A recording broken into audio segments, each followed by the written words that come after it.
بسم الله الرحمن الرحيم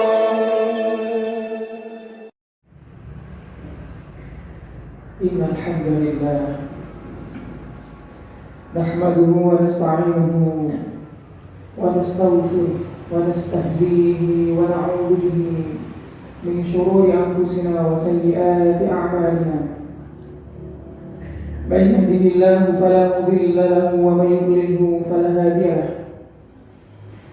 أشهد أن لا إله إلا الله وحده لا شريك له، وأشهد أن محمدا عبده ورسوله لا نبي ولا رسول بعده. اللهم صل وسلم على نبينا وشفيعنا وإمامنا محمد صلى الله عليه وسلم وعلى آله وصحبه ومن تبعه بإحسان إلى يوم الدين. فيا عباد الله، أوصي نفسي وإياكم بتقوى الله فقد فاز المتقون. فقد قال الله تعالى في القرآن الكريم: أعوذ بالله من الشيطان الرجيم، بسم الله الرحمن الرحيم. يا أيها الذين آمنوا اتقوا الله حق تقاته ولا تموتن إلا وأنتم مسلمون. وقال في آية أخرى: يا أيها الناس اتقوا ربكم الذي خلقكم من نفس واحدة وخلق منها زوجها وبث منهما رجالا كثيرا ونساء واتقوا الله الذي تساءلون به والأرحام إن الله كان عليكم رقيبا. Ma'asyiral muslimin rahimakumullah. Mari kita bersyukur kepada Allah Subhanahu wa ta'ala. Syukur yang tak pernah terputus, syukur yang senantiasa terus-menerus terlafazkan dan termanifestasikan dalam amal perbuatan kita kepada Allah Subhanahu wa ta'ala. Atas segala limpahan nikmatnya, hidayah dan juga taufiknya, kita tidak hanya sehat secara fisik dan mental, namun kita mampu berkumpul untuk menunaikan salah satu syariat agama ini, yaitu ibadah sholat Jum'ah berjamaah.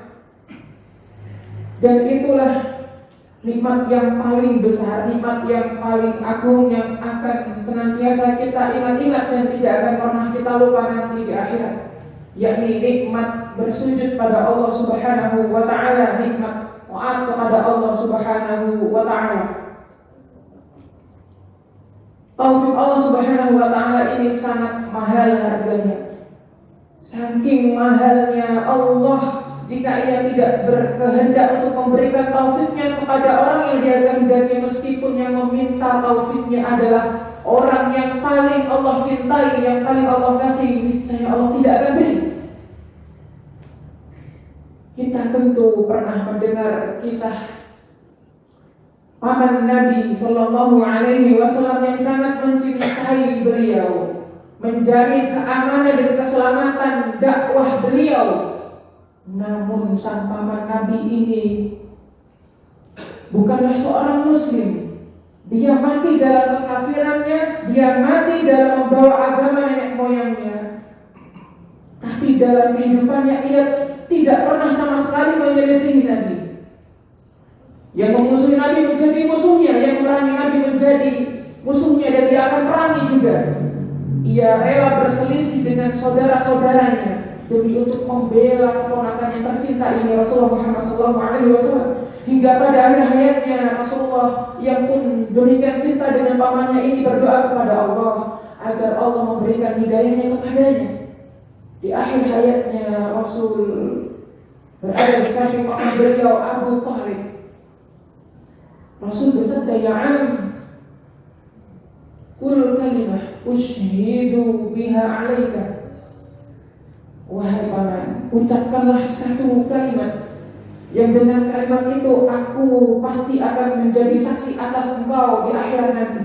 Kalimat itu adalah kalimat la ilaha illallah wa Muhammad Rasulullah. Namun setelah Nabi mengatakan kalimat itu, dua saudara Abu Thalib yang lain, yakni Abu Jahal dan Abu Lahab pun mengatakan kalimat setelah Rasul mengucapkan kalimat tadi. Apa kata Abu Jahal? Apa kata Abu Lahab? Ya Abu Thalib, apakah engkau mau meninggalkan agama leluhurmu? Rasul bersabda lagi, ya qul kalimat usyidu biha alaikum. Berkata lagi Abu Jahal, Abu Thalib dan Abu Lahab, wahai saudaraku, akankah engkau meninggalkan agama nenek moyangmu? Dan sebab Allah Subhanahu wa Ta'ala tidak memberikan taufik kepada Abu Thalib, maka pun Abu Thalib tetap pada keyakinannya hingga ia membuskan nafas terakhir, hingga Allah pun menegur Rasul sallallahu alaihi wasallam dalam firman-Nya, innaka la tahdi man ahbabta walakin Allah yahdi man yasha. Ya Muhammad, sesungguhnya engkau la tahdi man ahbabta, tidak mampu memberi hidayah seseorang yang kau cintai. Walakin Allah yahdi man yasha, akan tetapi Allah memberi hidayah kepada orang yang Dia kehendaki. Pun sebaliknya, andai ada satu orang yang ia dibenci seluruh penduduk bumi, namun jika Allah berkehendak kepadanya, menghendaki hidayah dan taufik padanya, tak akan satu orang pun yang mampu menghalangi hidayah dan taufik Allah. Taufik Allah adalah sebab kita mampu melangkahkan kaki kita dari rumah-rumah kita, dari tempat kerja kita, untuk menunaikan syariat ini. Jamaah dirahmati Allah, itu sangat mahal dan mari kita syukuri dengan cara meningkatkan iman dan takwa kita kepada Allah Subhanahu wa Ta'ala. Dan inilah wasiat yang selalu dan senantiasa disampaikan oleh khatib-khatib di mimbar-mimbar Jumat yang juga menjadi rukunnya khutbah, berwasiat kepada iman dan kepada takwa. Jamaah dirahmati Allah Subhanahu wa Ta'ala, mari kita bersalawat kepada Rasul sallallahu alaihi wasallam, manusia paling bertakwa dalam sejarah kehidupan manusia, dan tidak akan pernah ada lagi seseorang yang semisal dengannya. Beliau adalah penutup para nabi, namun beliau menjadi pemimpinnya seluruh nabi-nabi. Di antara nabi Rasul yang banyak itu, setiap nabi memiliki doa ini sangat mustajab yang dilafadzkan kepada kaumnya. Rasul sallallahu alaihi wasallam bersabda, likulli nabi dakwah yad'u biha. Setiap nabi pasti memiliki satu doa, yang pasti satu doa itu akan dia ucapkan untuk umatnya. Dan semua para nabi-nabi Allah sudah mengucapkan doa itu ketika ia hidup. Wa uridu an akhtabi'a da'wati syafa'atan li ummati fil akhirah. Akan tetapi aku berkehendak menyimpan doaku itu untuk umatku nanti pada yaumil mahsyar sebagai syafaat umatku di akhir. Jamaah dirahmati Allah Subhanahu wa Ta'ala, tidak ada nabi seperti beliau. Nabi-nabi sebelum beliau sudah menggunakan senjata ampuhnya doanya tersebut untuk kaumnya, dan sebagian ada yang mendoakan kecelakaan untuk kaumnya sebab tak kunjung menerima dakwah nabi tersebut. Kita kenal Nabi Nuh alaihi salam, Nabi Musa alaihi salam, Nabi Lut alaihi salam, saat dimana mereka mendoakan kaumnya agar dibinasakan oleh Allah Subhanahu wa Ta'ala sebab kekafirannya, kekufurannya pada Allah Subhanahu wa Ta'ala, dan terkabulkan. Jika Nabi pun berkehendak untuk mengucapkan doa itu di dunia, pasti Taif tidak akan ada rupanya. Kita pernah dengar kisah saat Nabi berteduh di bawah pohon kurma dengan kaki yang terluka, sebab dilempari oleh petunjuk dengan batu. Datanglah malaikat kemudian berkata pada Rasulullah Muhammad SAW, jika engkau mau, wahai Rasulullah, akan aku timpakan gunung itu di atas mereka. Rasul mengatakan, Tidak. Justru beliau mendoakan, aku berharap ada generasi setelah mereka yang lahir dari mereka nanti seorang faqih, seorang du'a yang menyeru kepada agama Allah dan doanya terkabul. Namun ada satu doa mustajab Nabi yang belum pernah diucapkan saat beliau masih hidup di dunia. Beliau simpan, kata Rasul, uridu an kami ada mati umat syafa'atan di yaumil akhir. Aku simpan doaku itu untuk umatku nanti di yaumil mahsyar. Doa yang sangat mustajab sebagai syafaat penolong bagi kaum-kaumku, penolong kepada umat-umatku. Dan inilah nantinya dalam sebuah riwayat dikisahkan kita akan berdiri di padang mahsyar selama 50.000 tahun, dan kita tahu 1 tahunnya urusan akhirat, 1 tahun di akhirat itu setara sama dengan 1000 tahunnya di dunia. Sangat lama untuk 1 hari di akhirat. Bagaimana jika 50.000 tahun di akhirat? Seberapa lama kita menunggu untuk ditegakkannya hisab? Sementara matahari ada 1 mil di atas kepala kita, betapa panasnya itu, betapa menderitanya itu. Jika kita tergolong orang-orang yang tidak mendapatkan naungan di hari mahsyar, betapa 2 kali lebih rugi kita, lebih menderita kita. Hingga orang kafir pun pada saat itu mereka berputus asa hingga mereka meminta, ayo mintakan kepada nabi-nabi kalian supaya ditegakkan hisab, segerakan saja sudah. Hatta orang kafir pun meminta agar disegerakan hisab. Maka orang-orang yang beriman, orang-orang yang bertakwa meminta kepada nabi-nabi mereka, Nabi Ibrahim, Nabi Musa, Nabi Isa. Setiap nabi yang didatangi kaumnya, mereka menjawab, aku tidak mampu memberikan syafaat pada kalian, aku tidak punya kuasa untuk menegakkan itu. Hingga datanglah kaum Muhammad kepada beliau meminta agar Allah menyegerakan hisab. Lalu beliau bersujud dan datanglah wal malaikatu saffan saffa. Wa ja'a rabbuka wal malaikatu saffan saffa. Rabb mereka, Allah dan para malaikatnya datang bersaf-saf. Yaumul hisab ditegakkan dengan doa Nabi sallallahu alaihi wasallam. Cukup di situlah. Ada syafaat Nabi lagi yang kemudian diperingatkan untuk memberikan ampunan kepada dosa-dosa kaum muslimin yang belum sempat istighfari sebelum ia meninggal dunia. Jangan dirahmati Allah Subhanahu wa taala. Kita menjadi umat Rasulullah Muhammad sallallahu alaihi wasallam itu sebuah kesyukuran yang luar biasa. Dan pula demikian mari kita syukuri itu dengan meningkatkan iman dan takwa kita. Seberapa banyak kemudian ajaran Nabi yang belum kita tahu, mari kita pelajari untuk kita amalkan satu persatu. Karena hanya dengan demikian meniti sunnah-sunnahnya kita diakui sebagai umatnya. Ma'asyiral muslimin rahimakumullah. Takwa adalah salah satu-satunya bekal yang mampu menyelamatkan kita nantinya di yaumil barzakh, yang mampu menyelamatkan kita di alam kubur kita, melaksanakan perintah Allah dan menjauhi larangannya. Sebuah istilah yang sangat sederhana yang kita pelajari sejak usia kita masih SD bahkan SMP, kita tahu itu apa itu takwa. Ada 2 komponen dalam takwa. Yang pertama adalah melaksanakan perintah Allah Subhanahu wa taala, dan itu mungkin sudah di antara kita melaksanakan semuanya. Kita sudah di antara kita mungkin sudah istiqomah melaksanakannya. Namun untuk ijtinabu nawahihi, untuk meninggalkan larangan-larangan Allah, belum di antara kita semua mampu untuk meninggalkannya. Imam Al-Ghazali rahimahullahu ta'ala pernah berkata dalam sebuah qaulnya, inna lid-dini syatraini ahaduhuma tarkul manahi wal akhir fi'lu ta'at. I'lam, ketahuilah bahwa dalam agama ini itu mempunyai 2 dasar.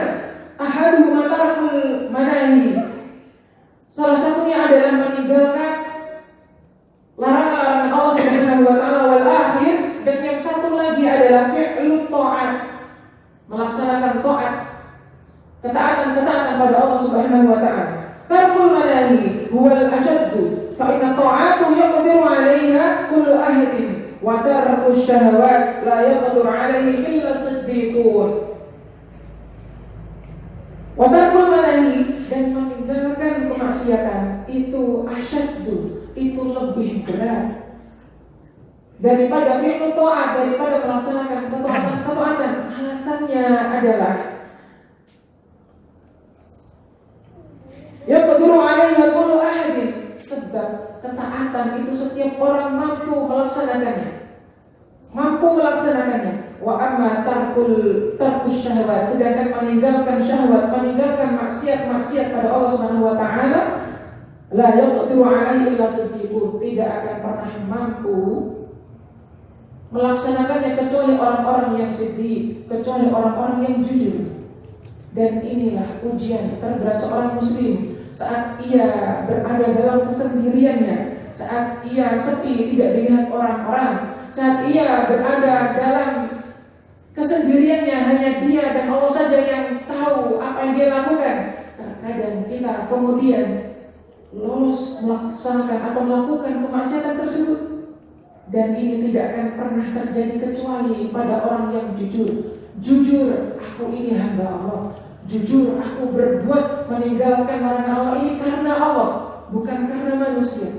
Mungkin kita mampu meninggalkan larangan-larangan Allah karena kita kumpul bareng manusia. Kita takut dikatakan orang buruk, kita takut dikatakan orang yang tidak punya adab. Kita sungkan melakukan kemaksiatan, ada orang di sekitar kita.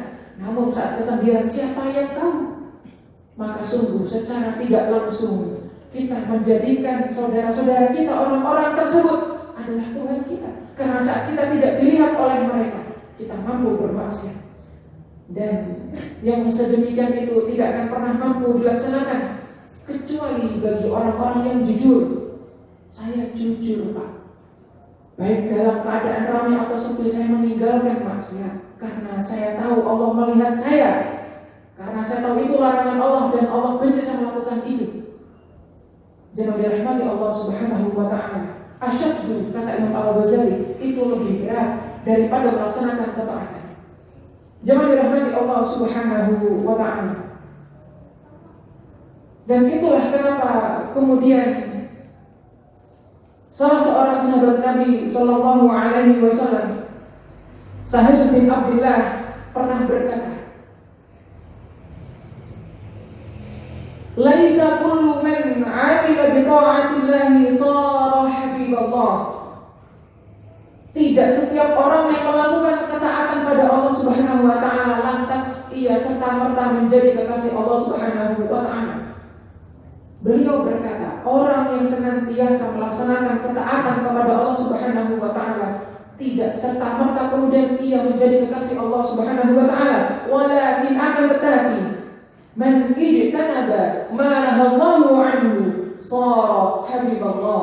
Akan tetapi seseorang yang istiqomah meninggalkan apa yang dilarang oleh Allah Subhanahu wa taala, shara habiballah, maka ia akan menjadi seorang yang dicintai Allah Subhanahu wa taala.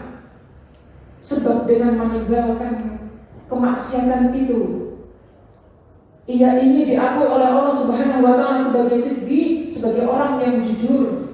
Dan tidak ada penilaian yang lebih besar kecuali dari Allah Subhanahu wa taala.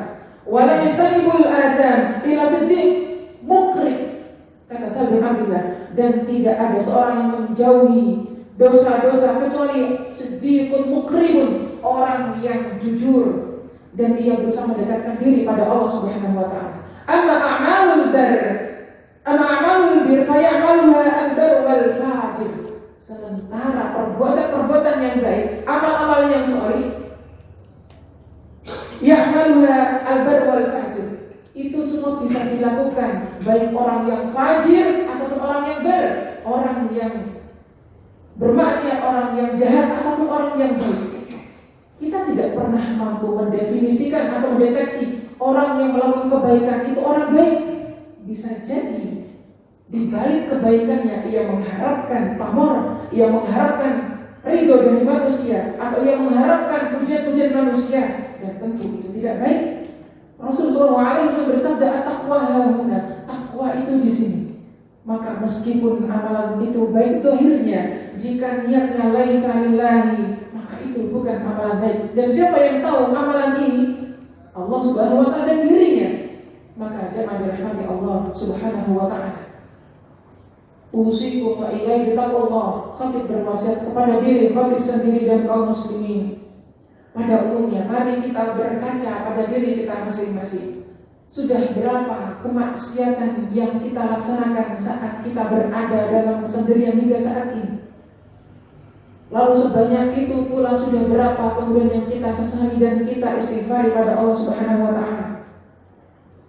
Pada momen ini kemudian khatib menasihati diri sendiri dan kaum muslimin pada umumnya. Mari kita selangkah menjadi lebih baik, lebih takwa pada Allah Subhanahu wa ta'ala.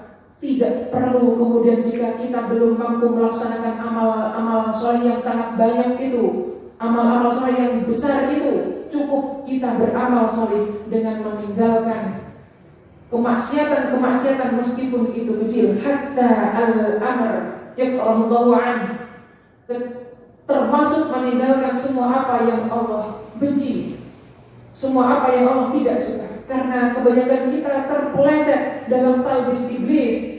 Gak apa-apa, laksanakan itu. Kan secara fikih itu hukumnya makruh. Makruh itu kan kalau dilaksanakan kamu gak dapat dosa. Kamu gak dapat dosa, tapi kamu juga gak dapat pahala. Mereka lupa kalimat makruhun itu asal katanya kariha, yang rohu artinya membenci. Makruhun sesuatu yang dibenci. Jika kita melaksanakan suatu perbuatan yang dibenci oleh Allah Subhanahu wa ta'ala, maka bagaimana kita dicintai oleh Allah? Dan cintanya Allah pada kita itu yang kita harapkan. Sebab itu yang menjadi wasilah kita masuk surga, bukan amalan-amalan kita. Ada satu hadis Nabi yang cukup mengerikan. Saat Rasulullah SAW bersabda, la yudkhila al-jannata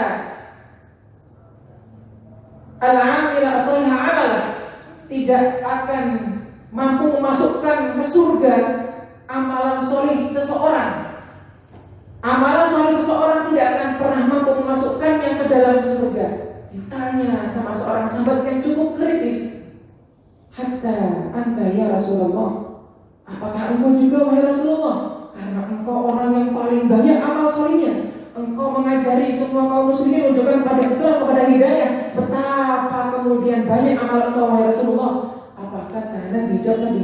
Hatta ana, sampai aku pun begitu. Amal-amalku tidak akan pernah mampu memasukkanku ke dalam surga. Illa ayyataghammadani Allah birahmati, kecuali atas rahmatnya Allah yang menyelimutiku. Jamaah dirahmati Allah Subhanahu wa ta'ala. Dari hadis ini kita belajar bahwa amal soleh kita bukan untuk mendapatkan pahala atau bukan untuk berharap pahala, tapi berharap rahmat Allah. Sebab jika kita tidak dirahmati Allah, pahala tidak mungkin Allah berikan pada kita.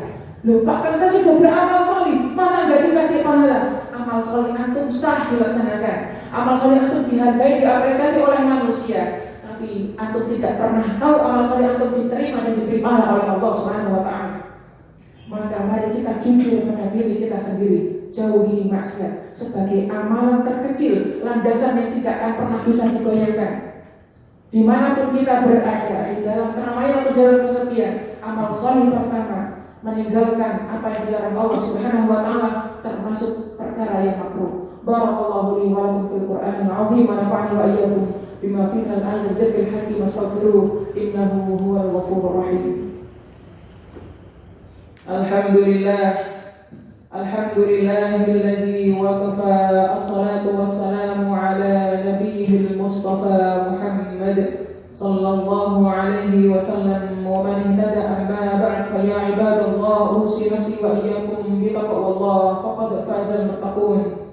Jamaah salat Jumat kaum muslimin yang dirahmati Allah Subhanahu wa ta'ala, khatib kembali berwasiat, mari kita tingkatkan iman kita dan takwa kita kepada Allah Subhanahu wa ta'ala. Mumpung kita masih hidup, mumpung kita masih diberi kenikmatan iman dan taufik oleh Allah Subhanahu wa ta'ala, mumpung kita sudah termasuk golongan orang-orang yang mudah-mudahan diberi kesempatan untuk hidup, yakni untuk mengistighfari dosa-dosa kita, bukanlah orang yang diberi kenikmatan hidup namun istidraj, namun tidak disukai dan dibenci oleh Allah Subhanahu wa taala. Rasul sallallahu alaihi wasallam pernah bersabda an Abi Hurairah Abdurrahman ibn Sakhr radhiyallahu anhu qala sami'tu Rasulullah sallallahu alaihi wasallam yaqul ma nahaitukum anhu fajtanibuhu wa ma amartukum bihi fa'tu minhu mastata'tum. Rasul sallallahu alaihi wasallam bersabda dari Abu Hurairah radhiyallahu anhu, beliau bersabda, "Ma nahaitukum anhu fajtanibuhu." Apa-apa yang aku larang kepada kalian untuk dilakukan, fajtanibuhu, maka jauhilah. Maka jauhilah. Kalimatnya satu kata, fajtanibuhu, kata perintah, maka jauhilah. Wa ma amartukum bihi fa'tu minhu mastata'tum. Sedangkan apa yang aku perintahkan kepada kalian, fa'tu minhu mastata'tum, laksanakan semampu kalian. Untuk hal yang Rasul sallallahu alaihi wasallam larang, dan itu berarti larangan Allah dan juga larangan Rasulullah. Fajtanibu, jauhilah. Sedangkan untuk perintah Nabi sallallahu alaihi wasallam, amal-amal saleh yang Rasul sallallahu alaihi wasallam perintahkan, begitu juga Allah Subhanahu wa taala. Maka apa kata Nabi? Fa'tu minhu mastata'tum, laksanakan semampu kalian. Untuk perbuatan yang dilarang, tinggalkan. Tidak ada kalimat mastata'tum, semampu kalian. Tapi untuk perintah Allah, perintah Rasulullah, amal-amal saleh, apa kata Nabi? Fa'tu minhu mastata'tum, laksanakan semampu kalian. Ini artinya ada penekanan di dalam meninggalkan kemaksiatan. Ada penekanan di dalam meninggalkan apa yang Allah larang. Sebab kalimatnya adalah fajtanibu, jauhi. Namun untuk perintahnya, lakukan. Mastata'tum, semampu kalian. Jika tidak mampu, ya sudah, jangan dipaksakan. Mampu kalian segitu, laksanakan semampu kalian. Dan cukup ini menjadi dalil betapa dalam komponen takwa itu yang terpenting adalah pertama, mari kita mengupayakan diri kita untuk meninggalkan apa-apa yang Allah larang, dan itu butuh ilmu. Apa-apa yang Allah larang 1, 2, 3, A, B, C hingga Z, sudah berapa poin yang kita ketahui dan kita tinggalkan. Dan itu butuh ilmu, maka mari kita awali dalam bertakwa itu selalu diiringi dengan thalabul ilmi, sebab menuntut ilmu itu adalah wajib bagi kaum muslimin. Inna Allaha wa malaikatahu yusholluna 'alan nabi ya ayyuhalladzina amanu shallu 'alaihi wa sallimu taslima. Allahumma shalli 'ala Muhammad wa 'ala ali Muhammad kama shallaita 'ala Ibrahim wa 'ala ali Ibrahim innaka Hamidum Majid. Wa barik 'ala Muhammad wa 'ala ali Muhammad kama barakta 'ala Ibrahim wa 'ala ali Ibrahim innaka Hamidum Majid. اللهم اغفر للمسلمين والمسلمات والمؤمنين والمؤمنات الأحياء منهم والأموات إنك سميع قريب مجيب الدعوات. اللهم ألف بين قلوبنا وأصلح ذات بيننا واهدنا سبل السلام ونجنا من الظلمات إلى النور وجنبنا الفواحش ما ظهر منها وما بطن وبارك لنا في أسماعنا وأبصارنا وقلوبنا وأزواجنا وذرياتنا وتب علينا إنك أنت التواب الرحيم واجعلنا شاكرين لنعمك مثنين بها عليك قابلين لها وأتممها علينا. ربنا لا تزغ قلوبنا بعد إذ هديتنا وهب لنا من لدنك رحمة إنك أنت الوهاب. اللهم أحسن عاقبتنا في الأمور كلها وأجرنا من خزي الدنيا وعذاب الآخرة. اللهم أعز الإسلام والمسلمين وأذل الشرك والمشركين وانصر عبادك الموحدين. ربنا آتنا في الدنيا حسنة وفي الآخرة حسنة وقنا عذاب النار. وصلى الله على نبينا محمد وعلى آله وصحبه ومن تبعهم بإحسان إلى يوم الدين. عباد الله إن الله